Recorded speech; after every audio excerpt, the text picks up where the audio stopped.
नमस्कार. एम ध्येय. आपल्या आयुष्यात आपलं काही ना काहीतरी एम असतं, ध्येय असतं, की मी पुढे गेल्यावरती किंवा मोठा झाल्यावरती डॉक्टर बनणार, इंजिनियर बनणार किंवा क्रिकेटर बनणार. तर त्यासाठी तुम्हाला खूप कष्ट घ्यावे लागतात. ते सहजासहजी तुम्हाला लगेच मिळणार नाही, की मी लगेच डॉक्टर झालो, आज बोलला आणि उद्या लगेच डॉक्टर झालो. असं होत नाही. तुम्ही देवाला पण हात जोडणार, प्रार्थना करणार, की प्लीज मला डॉक्टर होऊ देत. देव म्हणणार, की तू आधी स्वतः प्रयत्न कर, मी तुझ्यासोबतच आहे.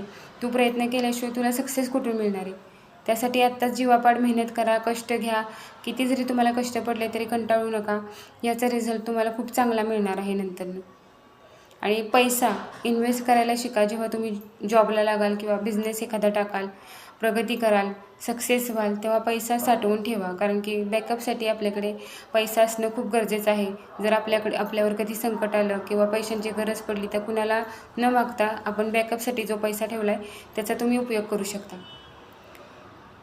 आणि तुम्हाला जर हा माझा व्हिडिओ आवडला असेल तर लाईक करा, कमेंट करा आणि प्लीज माझ्या चॅनलला सबस्क्राईब करा. आणि जाता जाता एक सांगते, की सक्सेस झाल्यावरतीच लोकांना सांगायचं. जेव्हा आपण कष्ट करत असतो, धावपळ करत असतो, तयारी करत असतो, तेव्हा कुणालाही सांगू नका, कारण की नजर लागते एखाद्याची. सक्सेस झाल्यावरच सांगायचं, की मी डॉक्टर झालो आहे, मी इंजिनियर झाली. माझे विचार मी तुमच्यासमोर मांडत असते. जर तुम्हाला आवडला व्हिडिओ तर लाईक करा, कमेंट करा आणि प्लीज माझ्या चॅनलला सबस्क्राईब करा. थँक्यू.